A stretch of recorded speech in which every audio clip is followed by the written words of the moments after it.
Yo, what's good YouTube, man? It's your boy DK here, back with another banger. In today's video, I'm going to be going over everything you need to know about Dynasty in College Football 25. So without further ado, let's just hop straight into the video.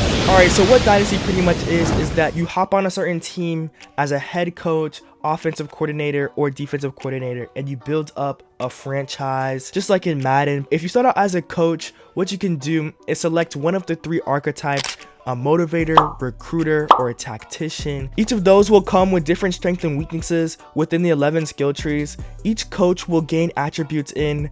You will not be able to max out all of your skill tree in this version of the game, because just like in College Football 14 you were able to, but in this one you're not going to be able to. Instead, you'll have to figure out what's the most important way to build your team and center it around your playing style. Getting boosts in some areas might be beneficial, but having weaknesses in others might be beneficial as well.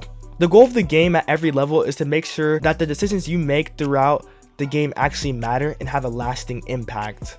So some things to note is that you can play this game 30 years deep into a dynasty, and you can have 32 user control teams both online and offline.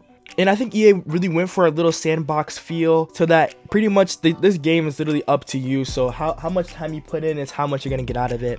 And you're able to do custom conferences and make it really in-depth. Not only can you move teams around, but you can change conference rules and create custom protected opponents. So for example, if you wanted the SEC to go to 9 conference games each season, with conference championship games being played at the top ranked team, home stadium rather than neutral site, you can pretty much do that. The coaching carousel is also back, and you can get offers based on your reputation and performance, both as a coordinator and a head coach.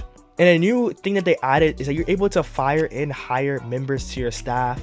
Your coordinators will also have skill trees, so this is like Madden, and you can pretty much fill the gaps in the skill tree where, like, if you're the head coach, you don't have the boost in, you can fill the gap with those other coordinators on your squad. But just be careful, because this might make some of your players dislike you if you fire your staff too much. Literally each season, it will feature 4,000 prospects, with 32 of them earning 5-star status.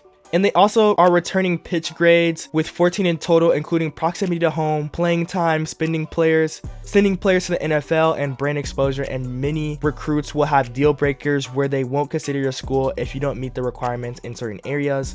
Athletes are back and can play 2 or 3 positions, and will let you know what your team needs and positional needs are in the recruiting screen. And there's also the transfer portal in this game, which can also really improve your team as well. If you guys are enjoying the video and want to keep up to date with College 25 content, don't forget to hit that like button, hit that subscribe button on the way to 3K subs, man, and I'll greatly appreciate it. A cool feature is that in the off season, your recruiting hours and transfer portal hours will be one and the same, once again forcing you to make decisions on where to focus your efforts. The transfer portal will open after the early signing period and will be a part of the off-season process, so it's a shortened process compared to high school recruiting.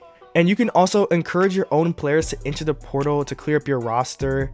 They are also bringing back off-season step of trying to persuade players not to go to the NFL or to go into the transfer portal. Players will enter the portal based on a number of factors, most notably how you are doing in holding up your end of the bargain with their deal breakers. So like for an example, if he lands a recruit based off playing time and he doesn't play as a freshman, he's at risk of the transfer portal. But sadly, I will say that there's no NIL deals in Dynasty Mode. The main reason for this is that NIL was really new in the game, and I think that EA didn't want to add a feature that could easily get taken away just like that. So that's why I think they didn't add it in the game for this game mode specifically. But player editing, one thing that people have been talking about is that you really can't really edit people too much, because these are real life people. So you won't be able to upgrade their overall, like they're going to be with the standard College 25 roster, so you can't boost them or anything like that. Pretty much you can probably do a little bit of accessories, hoodies and stuff like that, but that's pretty much it. And then another feature is that you could not export your draft class. So if you create the most goddamn draft class, like you have pure NFL talent on your team, it will not be able to transfer to Madden 25 for right now, but you never know, they might be able to add this in the game. But thank you guys so much for watching the video all the way through. I'll catch you guys in the next one. I'm out. Peace. Bow.